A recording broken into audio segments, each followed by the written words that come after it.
Welcome to another episode of the Money and Business Hero podcast. My name is Florian Fritz, and we're talking about the three pillars of financial success: money mindset, money management, and money making. And I have another very special guest for you today. She is India's leading success coach. She's a well-known Ayurvedic doctor and runs two successful businesses. She has 25 years experience doing strategic interventions for more than 700,000 people all over the world, including Fortune 500 CEOs, many celebrities. She's using ancient spiritual knowledge and contemporary neuroscience to create massive transformations, bringing guaranteed breakthroughs in her clients' lives, making them unstoppable. Welcome to the show, my dear friend, Dr. Meghana Dikshit. Thank you, Florian, for that wonderful introduction. Thank you for having me here on your show. And hello, everybody. Yeah, so great to see and talk to you again. Let's start with your story. How did you become the ultimate success trainer? So, this is my 25th year of my practice as a medical doctor. I've been trained as an Ayurvedic doctor, which is an Indian system of medicine. And the one thing that I came across in the first few years of the work that I did with the critical health cases like cancer or thyroid or diabetes or cardiovascular disorders, autoimmune disorders like arthritis, lupus, and ankylosing spondylitis, where what I observed in people is they were coming to me at the very tail end of their treatment, because they were going from doctors to doctors, and at the end when when the modern medicine or when the allopathy was getting over, they would finally find a resort thinking that, okay, I need to find some other person or some other medicine or something else, some alternative to help me to get over. So in first few years of my practice with these people, I recognized something very beautifully, that in our ancient Indian system, in Ayurvedic system, it is clearly mentioned that your body is not just the body, but it is accompanied with your mind. So we do deal with a lot of mind and body together. And when I was looking at these people, none of them were born with those illnesses. Okay, they were all born healthy. So then what happened to those people on the way in their journey, that they invited these diseases in their life? And when I started digging deeper to understand that, okay, their body has created these diseases, what must have happened in their life? And in the first 7 years, I documented hundreds and thousands of stories of people, of how they reached and how they created this disease, how their body created the disease. And the one common theme, Florian, came in this place was getting into the compromise. So if somebody went through an experience or an event or a series of events where they had to alter their life due to an experience, uh, somewhere deep down, that compromise that they did made them feel either regretful, either guilty or ashamed. And because of these three emotions that kept festering inside them, because they did not address them, or they did not have the ability to overcome these experiences or maybe these emotions, it kept festering like a volcano. And over a period of time, these regret, shame, and guilt created toxic thoughts in their space, and these toxic thoughts were pretty much an automation. So most of the times these guys would if they're sitting alone, they would observe themselves going back to that event or going back to that experience and thinking about it over and over and over, and repeating that scenario in their mind again and again and again. And the more they repeated this scenario in their mind, the more their mind controlled the body, and the brain started creating the toxic chemicals, the toxic serums and hormones in their body. And these toxic chemicals and serums in their body started creating dis-ease. So whenever the ease goes away, the disease comes. So the ease of the mind went away and the body created the disease. So for me, then I started finding the ways, not just giving them the medicines or correcting their diets, but finding a way to go back to that event and clear up that mess that they have in their mind. And how can they start looking at that same experience and that event in more resourceful way rather than unresourceful way. And in this whole journey of the first 7 years, I saw when the people started, when they got the ability to overcome that negative stuff, that unresourceful stuff, their body went into ease. And the moment the body went into ease, mind went into ease, the fourth stage cancer started reversing. Thyroid, diabetes, people went off medication, where the doctors had announced that people will be bound to the wheelchair and they will always get these attacks of spondylitis and arthritis and lupus. People just started curing their bodies. And it was not short of a miracle for me. And I realized that if you can get over a deadly disease like that, what more can you do in your life? Mhm. And then I kept tracking these people over a period of time. And these people kept coming back and giving me, reporting me, and telling me that not just whatever you did, not just our health got sorted, but suddenly my communications have become better. I'm attracting more opportunities. I have better relationships. My career has become better, and I started attracting more money in my life. And over and above, I have freedom of time and freedom of emotions, and I feel amazing in my life. And when that happened, I'm like thinking, as a doctor, yes, I've taken an oath to heal the disease, but how do we define the disease? Is it only pertaining to your body, or even being struggling in the areas of your life? If you're struggling in your life, is that also a disease?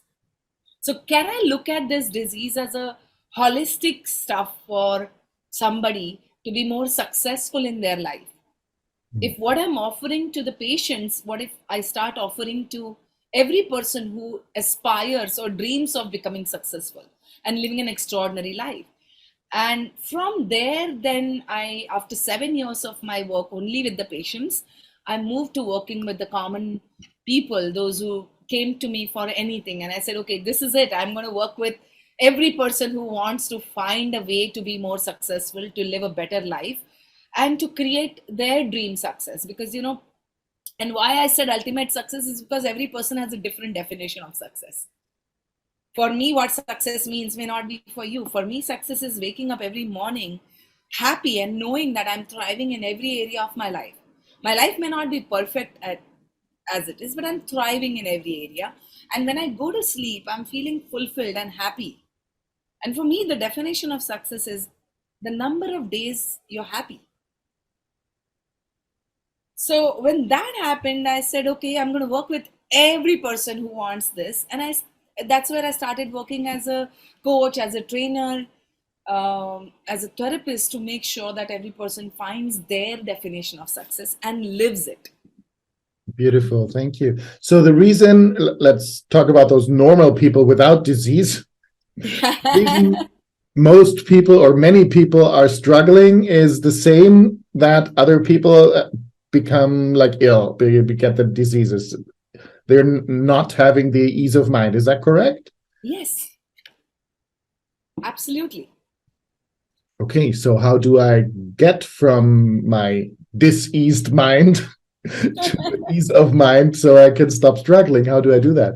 Yeah, it's a very pretty simple formula, Florian, because you know what, your thoughts creates your emotions, and your emotions function on your body.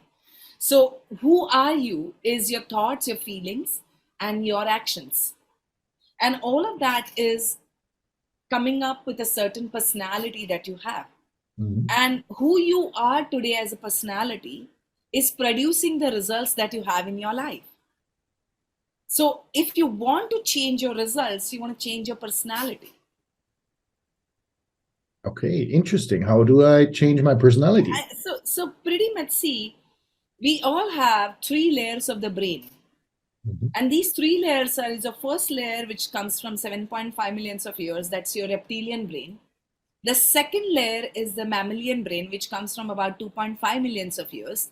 And the topmost layer, which is the neocortex or the prefrontal cortex, which is your 10,000-year-old layer of the brain.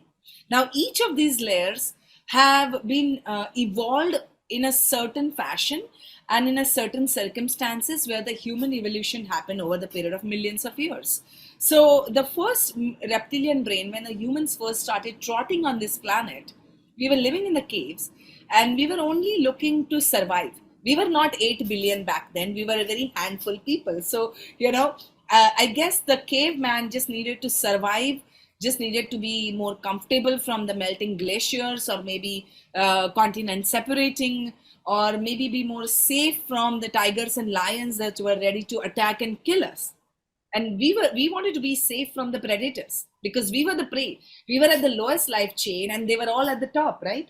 So I guess the first reptilian brain layer that developed from the space of safety and comfort. And to be safe and comfortable and to have the food, shelter, clothes, not of course clothes back then so much, but food and shelter, what you need to do is you need to either fight with the weaker opponent or run away from the stronger opponent. So what we developed at that level millions of years back is fight and flight mechanism. Mm-hmm. And this layer is in our brain for more than 7.5 millions of years now. And over and over and over and over, we have used this layer so much that this layer controls our life 95%. It is the place where your automated habits, automated behaviors, automated thoughts, and automated emotions come from. Every experience that you've gone through right from your mother's womb. Science has proven that when you're in the last trimester of your mother's womb, everything that your mother experiences, a child experiences. And that gets stored into your reptilian brain to prepare you to, when you come out of the mother's womb and to go into the environment, what's going to be your situation. Because see, pretty much for the first 7 years of a human life, we are dependent on other people for our food, for keeping us safe, warm, everything. So we should be prepared well in advance before we come out into the world, that what my world is. Mm-hmm. So our blueprint in the reptilian brain starts developing pretty much right in the womb. And the rest of the work is done when, the next 7 years that we are dependent on the environment, people around us, the movies, maybe the social media, maybe the influence that we have through our five senses. So our reptilian brain is deeply connected to our five senses and the information that goes through. And you know this, that first few years of our life, we are just like a sponge. We are absorbing everything, whether spoken, not spoken. Our subconscious mind, or our reptilian brain, pretty much processes more than 40,000 bits of data every single second. And that's huge. And everything is getting registered. And you know what the interesting part is? It's not just our life. It's not just your life or my life that is embedded in the reptilian brain, but it's the 7.5 millions of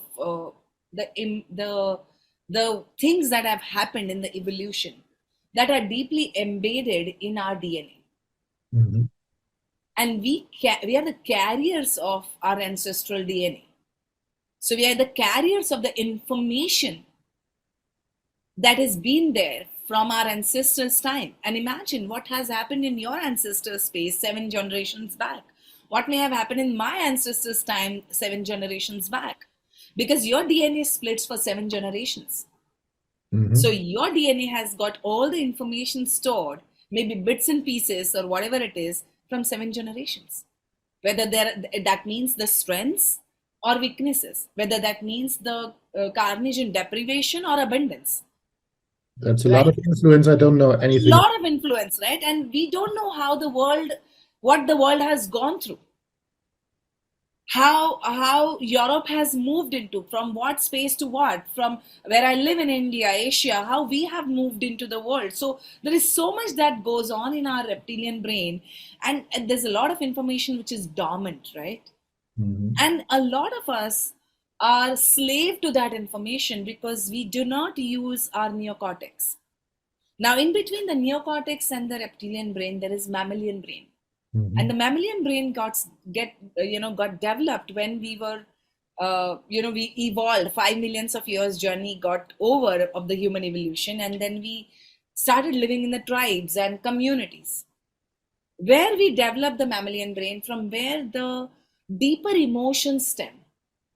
not just of fight and flight, but deeper emotions of love and hatred, happiness and sadness, you know, anger and frustration. Now, your mammalian brain releases more than 120 chemicals every single day in your body.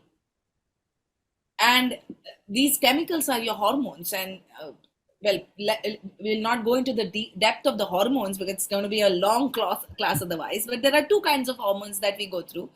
One is stress hormones.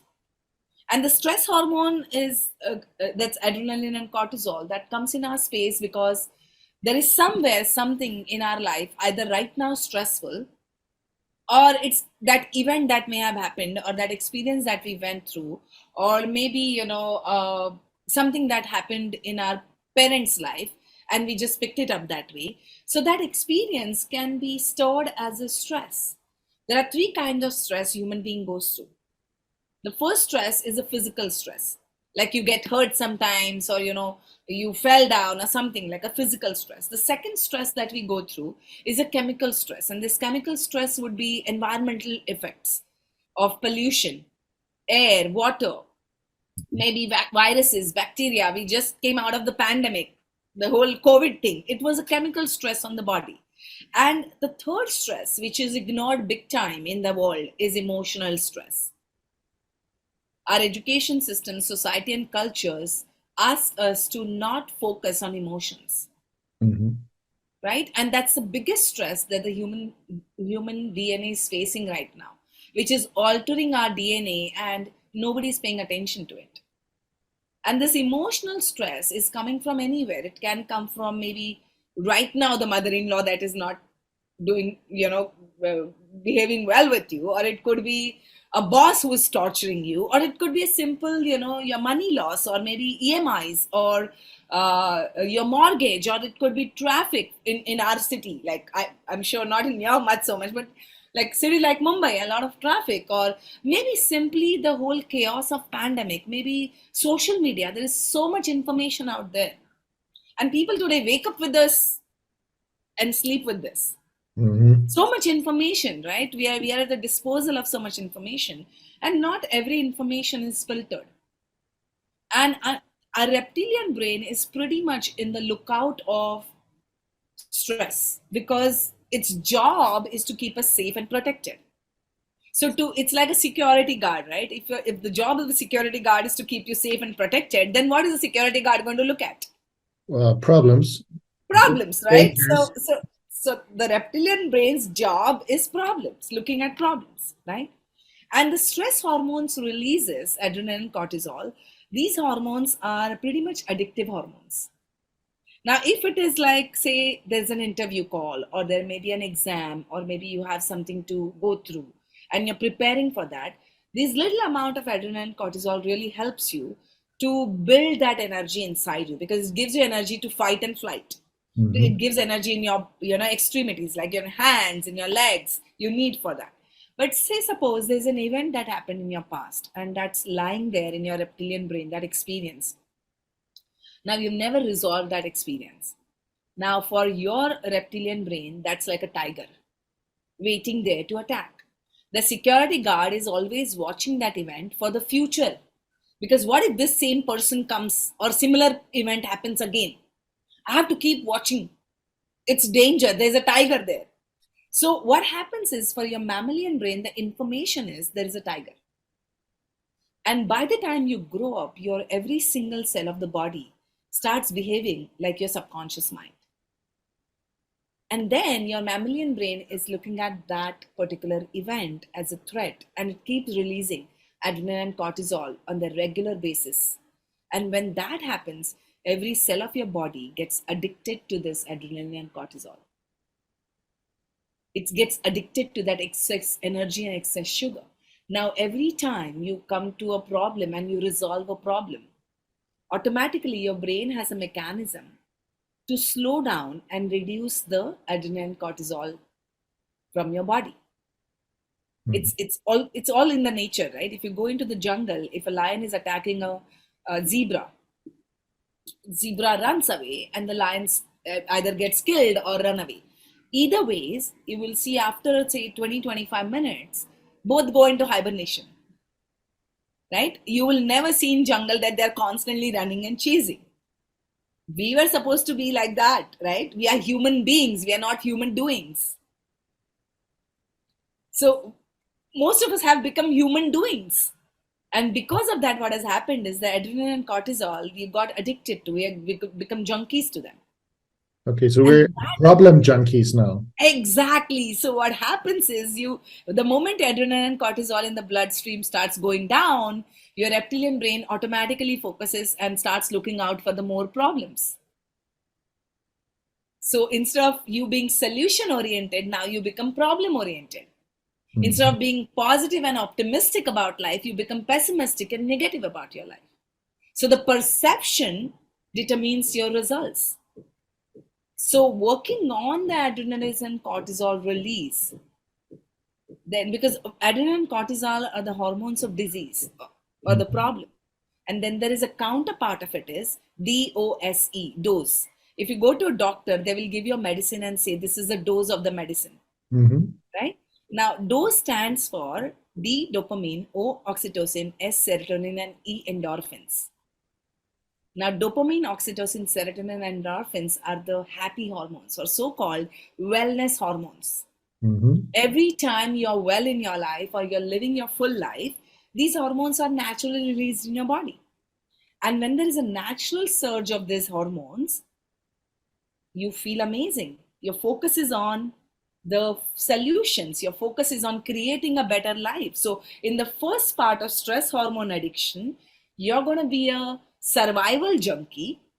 And if you are into the dose or the dopamine, oxytocin, serotonin, endorphin, you're going to move into the creator zone. So the moment you move from the survival zone to the creator zone, automatically your thoughts shift, your emotions shift.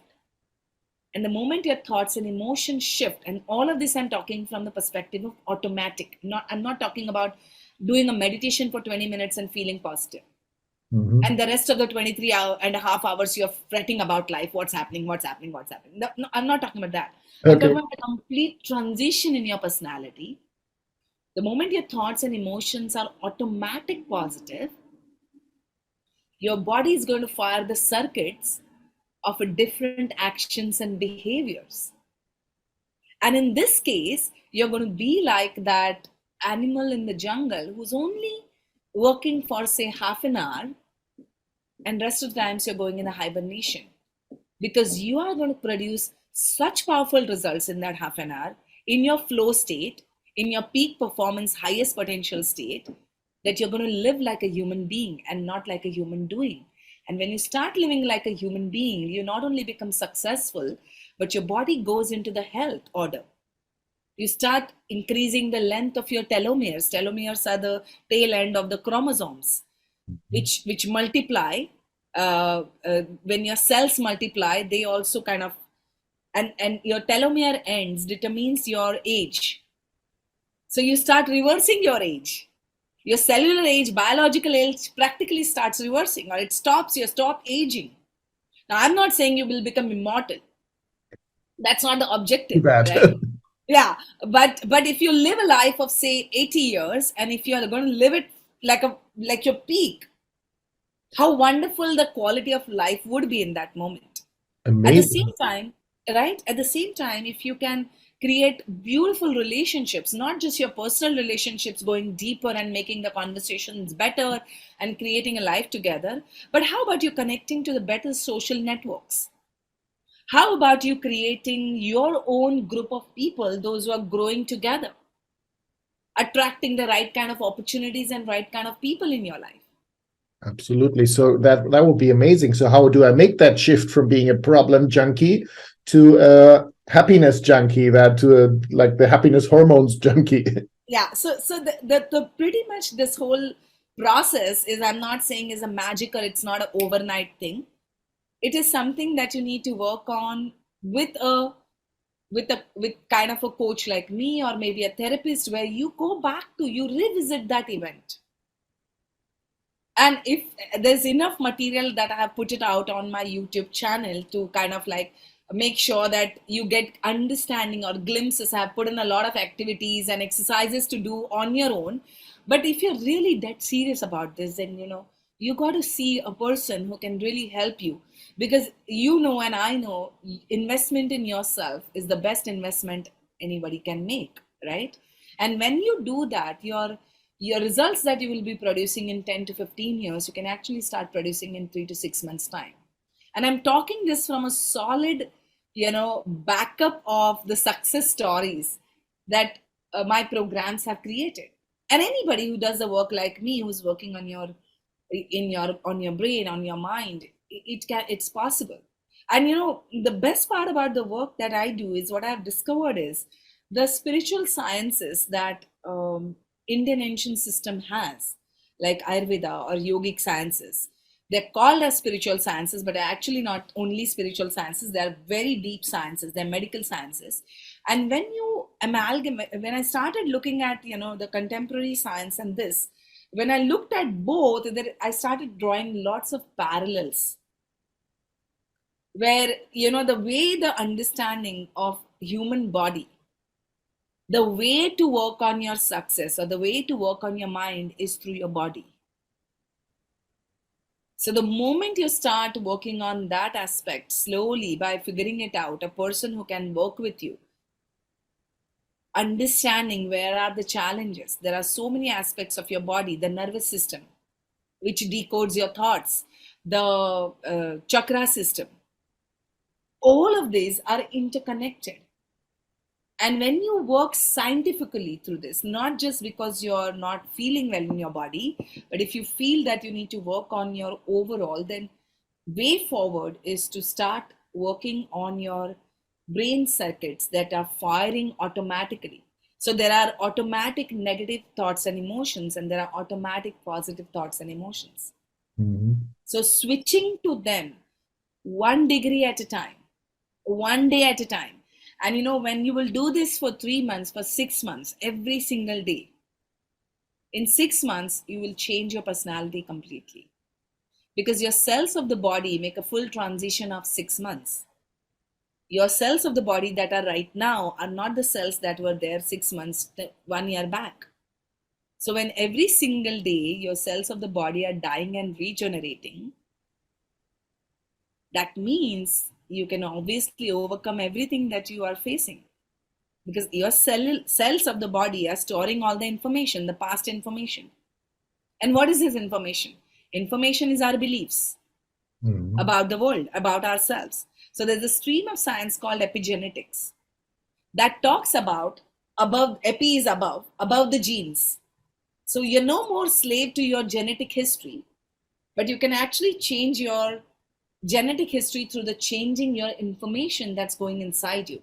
So my first, it's a much deeper science, but in this talk, if I have to give you something, I have to tell you this. You have to focus on 2 environments in your life: your internal environment and your external environment. So the internal environment consists of the food that you eat, the air that you breathe, the water that you drink, and the thoughts that you think. And your external environment influences a lot of your internal environment. So your external environment is made up of the people in your life, the space that you are in, the things that are there, the social media or the OTT platforms, the information that you consume through the newspapers or the radio channels. So the first part is, now you got to figure out what in your internal environment that you need to eliminate. So the first part is eliminate everything sugary. Sugar is the biggest disaster, and it will keep creating the stress in our body. It's worse than the drugs. So how can you become that person who's not consuming the refined sugar? I am now almost like, say, 6 years or more. I'm completely off sugar. I'm not taken a pledge about it, but if suppose there's a birthday cake or something, I may indulge in 1 or 2, or I may go into some sort of like if now this is the winter, so we have great delicacies in India about winter recipes. So I will indulge in one of them because I don't want to deprive my body also for the happiness that I get from those foods. Mhm. But I never ever exceed my 8 teaspoon of sugar per day. That's also a lot for me. I generally will not consume more than a 2 teaspoon of sugar a day. So Okay, I'm sure watching that's your sugar, difficult because there's sugar in everything. yeah. So that's the reason you have to alter your diet. You have to be very watchful of what's going on inside. So that's very important. Be more on the live foods. The live foods are more like fresh fish, or maybe fresh your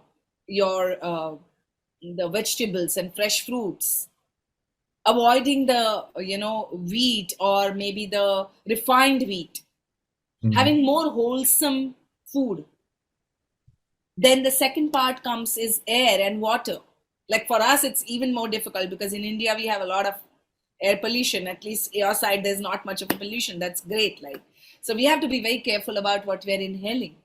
Mhm. And the thoughts, of course, you have to be observer of your thoughts. And it's a practice that you have to develop. It's not something that can happen overnight. And what helps you to be observer of your thoughts is writing a thought journal.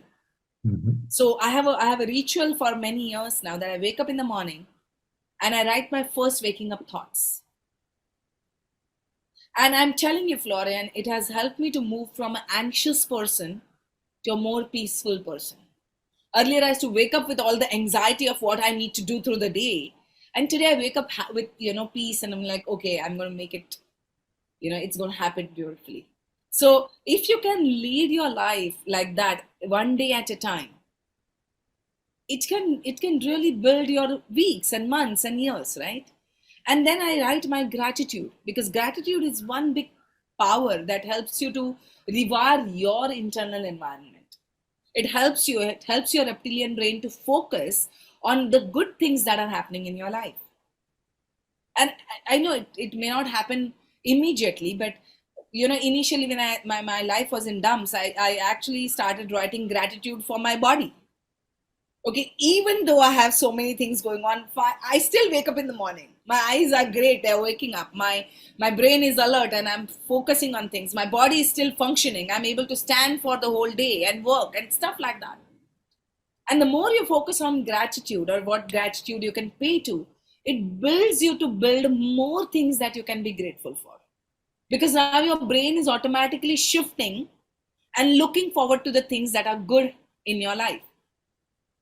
So things like that. Then I also have a night routine to take care of my inner environment. Mhm. So in the night also I do a thought journal. But this thought journal is very specific thought journal. For first 15 minutes, I review my whole day. I just review it in my mind. And then I write the bullet points of my day. Mhm. What went really well? What was okay?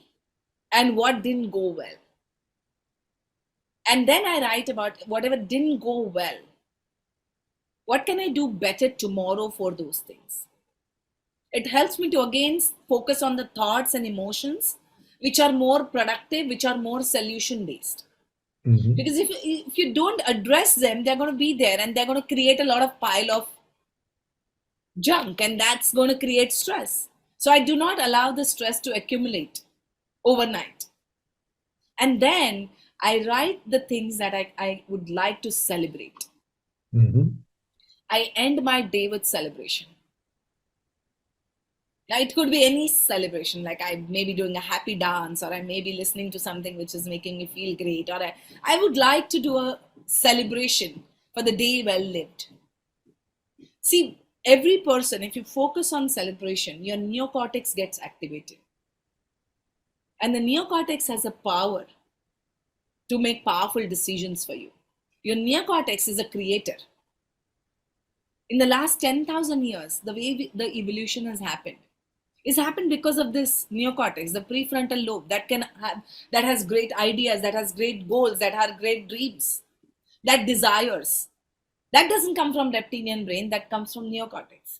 So all of this morning routine and evening routine helps me to keep my neocortex in charge, my genius brain in charge. And that's how you, if you I do that think every day, that's how you switch from the negative to the positive thoughts, yeah. from So the this is problem every junkie to the happiness junkie. yes, that's my Great. everyday routine.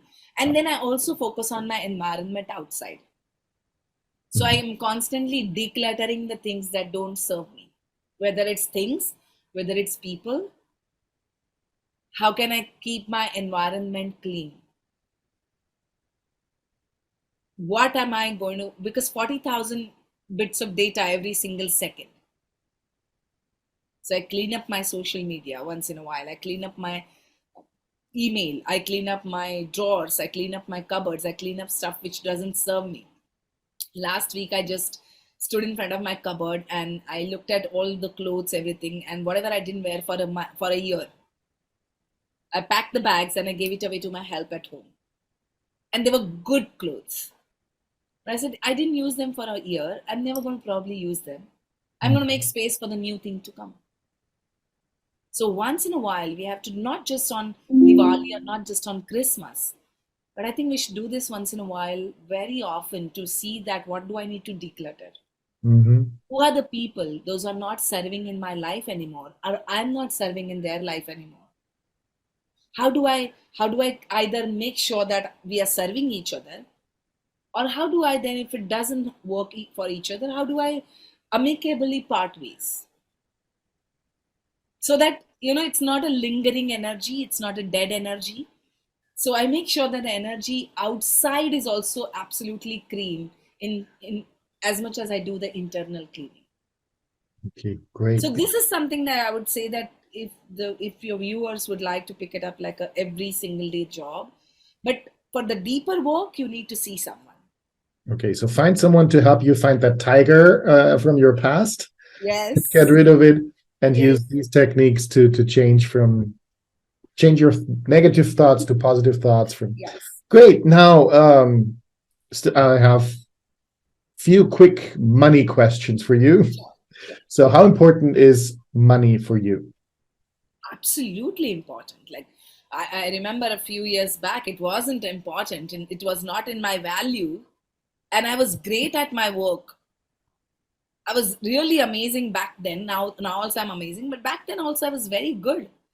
I had a lot of people coming to me for help, but I was not able to charge the right price, or I was not, because I didn't value money, I didn't grow. And because I didn't grow, I only worked with a bunch of people, because how much can you market yourself and how much can you work with the word of mouth, Mhm. right? It restricted my work, it restricted my reach to people. And the moment I kind of made money as a important thing because it helps me to serve more people, I transitioned into a very high level of impact or influence that I'm creating in the world right now. And I feel so satisfied because the money gives you an access to help more people.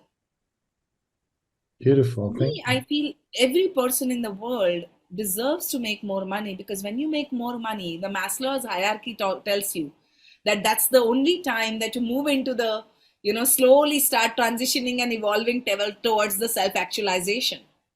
Otherwise, these are hollow words, right? We don't really. And what's the world, like how Tony Robbins says that, the best part about human life is giving, right? So you want to give more. That's what makes you fulfilled and happy. And if you're not able to give more to your family, to your community, to the world at large, you're not going to feel that you've lived your life full. So the moment I shifted from a broke mindset to an abundance mindset, the whole transition happened, and I feel every single day is such a fulfilling thing. And since then I've started looking for, okay, every single day kaching, that's important. Great. I think that's one of the best definitions of why money is important. Thank you for that. I think that was great. So, what's your best wealth building tip for people to achieve that? So, so when I was broke, I created a system of 80-20. So 80-20 for me is 20% spending on necessity Mhm. and 80% saving. Wow. Okay? Usually But people have it back the other then, way around. yeah, I know. I was also having the Oh. same thing earlier, and that's the reason I was broke. Mm-hmm. In fact, sometimes I was 100% spending, right? Because because if you do not have the right money mindset, you automatically, when you start making more money, you extend your lifestyle. Mm-hmm. And when you extend your lifestyle, you have bigger house, you have bigger car, you have bigger expenses, and that 100% also doesn't help you. Then mortgages are more and things like that. So in the initial phase, I did this 80-20, but I was not able to stick to that 80-20 because I had already extended a lot of stuff in my life. So then I did a pretty much of 60-40 Mm-hmm. to begin with, 60% spending, 40% saving, till the time I reached 80-20. So I kept on, my one thumb rule is do not focus on expense, but focus on income. Mm-hmm. Because when you cut corners, you can save 10% of your expense, but there is no cap on income. Right. So, how do you build your skills? How do you build more opportunities? How do you connect with better people so that you start attracting more and more opportunities so that you can serve more people, you can make more money. So, when your income increases, do not increase your lifestyle. Then I slowly moved into 80-20, and today I'm living a life of 80-20. I have a decent lifestyle, but I still do not cross 80-20 because I don't need to. That 20% takes care of my everything. So I love to save, I love to invest in a right way and not just save in a bank account. Mm-hmm. Then I do a lot of distribution in a various assets. So Okay. property, stocks, mutual funds, things like that. So I distribute in various areas. I have not yet gone into Bitcoin, etc., because I don't understand it. So I am not yet gone into it. Still waiting for the digital currency of our country to launch and then maybe look at it as more, because in India it's not a very regulated field. So I'm And not yet ventured into that, but otherwise I've distributed my income into various things. And I feel that personally, I'm not, even though I have a knowledge, but I'm not an expert in that area. So I do have I have a person who's a financial coach for me who helps me how to navigate through this. And great. that has really offloaded my burden because my job is to only make money, and this person who's well versed with it is taking care of the money. So it kind of like, it's not that I'm not studying it, I'm not going blind into it, but I'm not really also, what I'm not good at, I'm not really focusing on that. Like, I'm sure you're a money coach, so somebody like you can help hundreds and thousands of people to create that life for themselves if they are not particularly good. Because when you are not good at something, you make lots of mistakes, and then when you burn your fingers, you feel that, oh, this is not good, I don't want to do it, better to put it in the bank, right? Right. So I What never happened? wanted to do that, so I made a smart thing that I hired a person who can take care of it. Great, great. Thank you so much for coming, Meghna. Now, if somebody wants to contact you and get your help to find the tiger and get rid of it or something, where can they find you? So I do weekly masterclasses on Zoom. And if they would love to have the masterclass link, I would love to offer them a complimentary link. Otherwise, it's at what would you call it? It's 999 for rupees, so which is like a 99 pounds. Mm-hmm. But not 99, sorry, 9.9 pounds. So it's like a 10 pounds course. It's a 4-hour masterclass. So I would love to offer for your audience it as a complimentary. They can connect me on Instagram. My handle is Dr. Meghana Dikshit, or they can connect me on YouTube, the same handle. And they can ask for a complimentary link for masterclass, or they can give me your name, Florian, and I would send them. I would love to send them a complimentary link. This happens on India time on Sunday, 9 a.m. to 1 p.m. So Okay, that's Central European. That's 5 a.m., somewhere around 5 a.m. yeah, right now it's 5.5 hours away. So it's going to be earlier than that. 4 a.m. And if you're in the US, then it's evening. So Eastern Yes, time, that would be in the evening. yes, Okay, yes. great. Thank you for that generous offer. You're Uh, welcome. I would and love to take this to as many people as possible so that they can understand that they can come out of their any problems. It's not something that they have to live with it. Awesome. Thank you so much. Thank you for coming, Meghna. And yeah, I hope lots of people take you up on that offer and come to. Thank you, Florian, for having me here. It's such a lovely catching up with you, and all the best to all the lovely work that you're doing. Thank you, and thank you for listening, everyone, and talk to you soon on our next episode. Bye-bye. Thank you so much for listening to the Money and Business Hero podcast. I hope you enjoyed this episode and you got some value from it. Please take a moment to leave a rating, or even better, a review. That helps awesome people like you to find the show and me to produce more and even better episodes. And don't forget to subscribe.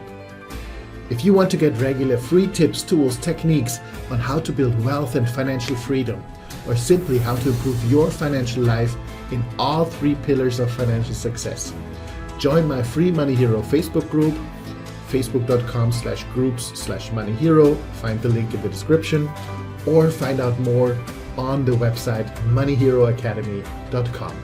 See you there.